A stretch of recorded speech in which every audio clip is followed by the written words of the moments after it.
तनीषा मुखर्जी को झलक दिखलाजा 11 में देखा गया है। उनकी जोड़ी तनुराज निहलानी के साथ थी। उन्होंने अच्छा परफॉर्म किया और उन्हें उनके डांस परफॉर्मेंस के लिए तारीफ भी मिल रही थी, लेकिन हाल ही में एक्ट्रेस को शो से बाहर कर दिया गया है।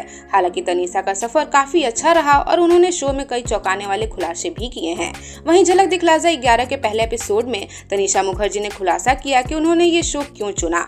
उन्होंने कहा कि वो अजय देवगन, काजोल और अपने परिवार के अन्य लोगों की तरह सफलता की ऊंचाई तक जाना चाहती हैं, इसलिए वो शो में अपना नाम बनाने के लिए आई हैं। तनीषा ने शादी स्पेशल एपिसोड के दौरान अपनी परफॉर्मेंस अपने पिता को समर्पित किया। उन्होंने बताया कि जब उनके पिता जिंदा थे तो वो उनके साथ नहीं रहती थी, लेकिन उनके निधन के बाद जब उनके घर रहने चली गई थी। उन्होंने कहा कि वो कभी भी अपने पिता के करीब नहीं आई थी, लेकिन उनके निधन के बाद उन्हें एहसास हुआ कि वो कितनी जरूरी थे। उन्होंने कहा कि उन्हें एहसास हुआ कि उनका रवैया खराब था और लोग अपने माता पिता को हल्के में ले लेते हैं। वहीं तनीषा ने हाल ही में एक इंटरव्यू में बताया कि उनकी पहली फिल्म के बाद 2-3 साल तक उनके पास कोई काम नहीं था और जीजा अजय देवगन ने उनका करियर बनाने की कोशिश की थी।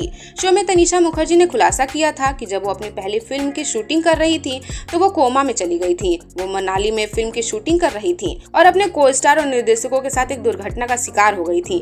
हर कोई घायल हो गया था और फ्रैक्चर भी हो गया था, लेकिन वो कार से बाहर गिर गई थी। उस समय 1 महीने के लिए वो घर पे थी। उन्होंने ये भी खुलासा किया कि वो कोमा में चली गई थी तो उनकी मां तनुजा ने सच में सोच लिया था कि वो मर चुकी हैं। वहीं फिल्म नील एंड निकी के शूटिंग के दौरान एक्ट्रेस ने उदय चोपड़ा को भी डेट किया था। उन्होंने कहा कि ब्रेकअप इसलिए हुआ था क्योंकि हमें एहसास हुआ कि हमारा रिश्ता काम नहीं कर रहा है। लोग ब्रेकअप को एक बहुत बड़ा मुद्दा बना देते हैं, हालांकि हम अभी भी दोस्त हैं। बहरहाल आपका इस पूरी खबर पे क्या कहना है, हमें कमेंट सेक्शन में अपनी राय जरूर बताएं।